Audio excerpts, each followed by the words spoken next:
El océano no es silencio, es presión, es oscuridad, es tiempo detenido. A 108 metros, bajo el hielo del mar de Barents, 23 hombres aún estaban vivos, pero ninguno saldría de allí.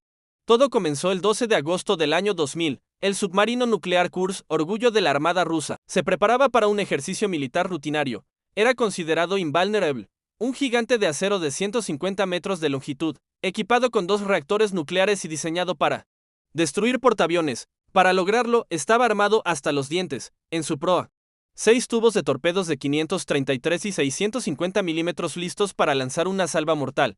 Pero su arma más temida eran los 24 misiles de crucero P-700 Granit, conocidos por la OTAN como Shipwreck. Estos misiles supersónicos, capaces de volar a Mach 2.5, utilizaban un sistema de inteligencia artificial en red para coordinar su ataque, pero su arma más temida eran los 24 misiles de crucero P-700 Granit, conocidos por la OTAN como Shipwreck. Estos misiles supersónicos, capaces de volar a Mach 2.5, utilizaban un sistema de inteligencia artificial en red para coordinar su ataque. Los ingenieros lo llamaban prácticamente insumergible, pero la historia ha demostrado una y otra vez que cuando algo es llamado indestructible, está a punto de ser destruido. A las 11:28 de la mañana, en la sala de torpedos, algo salió mal. Un torpedo modelo 65, cargado con peróxido de hidrógeno altamente concentrado, comenzó a fallar.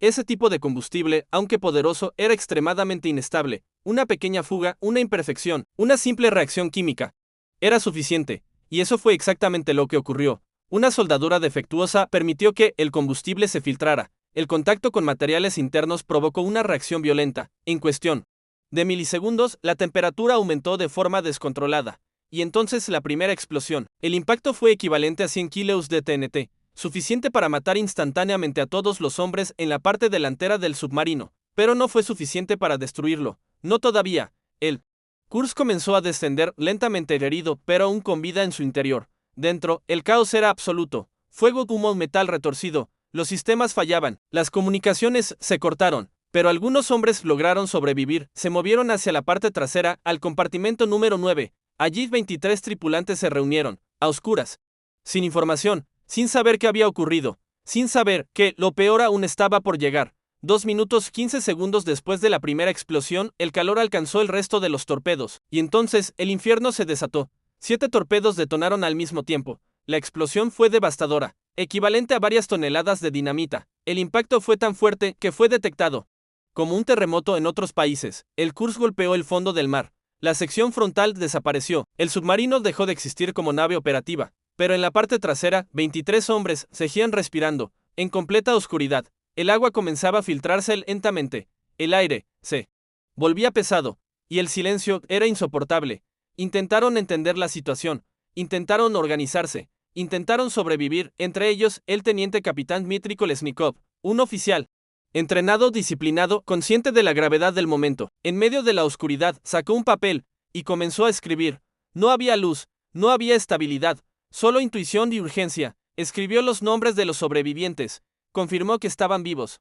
Y luego dejó una frase que quedaría grabada en la historia. No parece haber muchas posibilidades. Esa nota sería encontrada días después, pero para entonces ya sería demasiado tarde. Mientras tanto, en la superficie, la tragedia ya había comenzado. Las autoridades rusas detectaron la explosión, pero no actuaron de inmediato. Las primeras horas se perdieron, horas críticas, horas que podrían haber cambiado el destino de esos hombres. Cuando finalmente se intentó el rescate, los problemas comenzaron. El equipo no funcionaba correctamente. Las condiciones eran extremas, y los intentos fallaban una y otra vez. Mientras tanto, en el compartimento número 9, el tiempo se agotaba. Los niveles de oxígeno descendían, el dióxido de carbono aumentaba. Cada respiración era más difícil, el frío penetraba los huesos, el agua seguía subiendo, pero aún así esperaban, porque en su mente alguien vendría, tenían que venir, pero no sabían que la ayuda internacional ya había sido ofrecida y rechazada. Noruega, Reino Unido, otros países estaban listos para intervenir, pero el orgullo pesó más que la vida humana. Pasaron horas, luego días, y en la oscuridad la esperanza comenzó a desaparecer. Entonces ocurrió el último evento. Un cartucho químico utilizado para generar oxígeno cayó accidentalmente al agua, contaminada con aceite. La reacción fue inmediata. Un incendio químico consumió el poco oxígeno restante. El aire se transformó en veneno.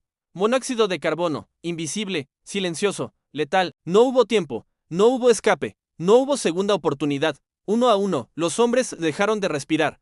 En silencio, en la oscuridad, En el fondo del océano, cuando finalmente los equipos internacionales lograron abrir el submarino, días después encontraron lo inevitable. No hubo sobrevivientes, solo restos, silencio, y una historia que cambiaría para siempre la percepción del poder naval. Pero la historia no termina ahí, porque aún hoy existen preguntas. Algunos expertos creen que no fue solo un accidente. Se han reportado submarinos extranjeros en la zona. Se ha hablado de posibles colisiones, incluso de encubrimientos. Parte del submarino nunca fue completamente recuperada, y eso ha alimentado teorías durante años. ¿Fue realmente un fallo técnico? ¿O algo más? ¿Una cadena de errores humanos? ¿O una verdad que nunca será revelada? Lo único seguro es que 118 hombres murieron ese día, no solo por una explosión, sino por decisiones, por retrasos, por orgullo. Hoy que el Kursk descansa en el fondo del mar, como un recordatorio de que incluso la tecnología más avanzada no puede salvarnos de nuestros propios errores. Y si escuchas con atención, muy en el fondo del océano quizás aún puedas oírlo, clenk, clenk, clenk, los últimos golpes de hombres que aún creían que serían rescatados. ¿Tú qué crees? ¿Fue un accidente inevitable o una tragedia que pudo evitarse? Escribe en los comentarios la palabra Kursk y comparte este video para que esta historia nunca sea olvidada.